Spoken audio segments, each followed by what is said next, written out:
భారత రాజ్యాంగ నిర్మాత బాబాసాహెబ్ అంబేద్కర్ పట్ల కేంద్ర హోంమంత్రి అమిత్ షా అనుచిత వ్యాఖ్యలు చేశారని ఆరోపిస్తూ సిపిఎం పార్టీ విశాఖలో ఆందోళన చేపట్టింది. అంబేద్కర్ పై అమిత్ షా చేసిన వ్యాఖ్యలను నిరసిస్తూ ఆయన తన పదవికి రాజీనామా చేయాలని దేశవ్యాప్తంగా ఆందోళనలు జరిగిన అమిత్ షా ఇంకా పదవిలోనే కొనసాగుతున్నారని సిపిఎం విశాఖ జిల్లా కార్యదర్శి ఎం జగ్గునాయుడు అన్నారు. అమిత్ షా వెంటనే జాతికి క్షమాపణలు చెప్పాలని, అలాగే తన పదవికి రాజీనామా చేయాలని ఆయన డిమాండ్ చేశారు.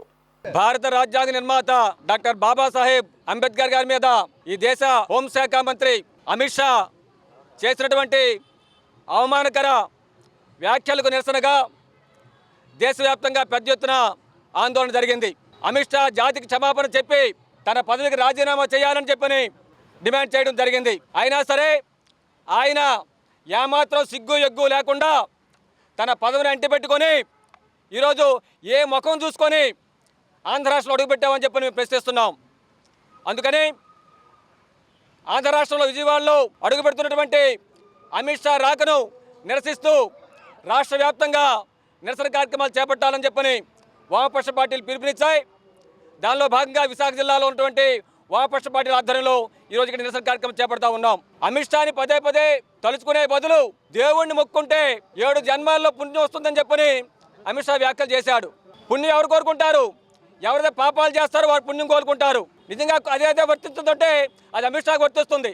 బడుగు బలహీన వర్గాల మీద దాడి, ఈ దాడికి పాల్పడినటువంటి అమిత్ షా ఇప్పటికైనా సరే రాజీనామా చేయాలి, జాతి క్షమాపణ చెప్పాలని చెప్పని మేము డిమాండ్ చేస్తున్నాం. అంబేద్కర్ మీద ఇటువంటి అవమానకర వ్యాఖ్యలు చేస్తే ప్రధానమంత్రి బాధ్యత లేదండి, ప్రధానమంత్రి చర్య తీసుకోలేదా? కానీ మోడీ గారు మాట్లాడరు.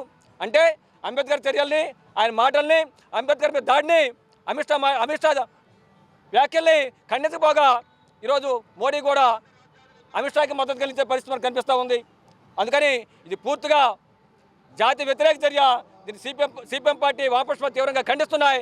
ఎప్పటికైనా సరే అమిత్ షాకి ఏమాత్రం రాజ్యాంగం మీద, అంబేద్కర్ మీద, నైతిక విలువల మీద, దళితుల హక్కుల మీద ఏమాత్రం మీరు చిస్తున్నా సరే తక్షణమే మీ పదవి రాజీనామా చేయండి.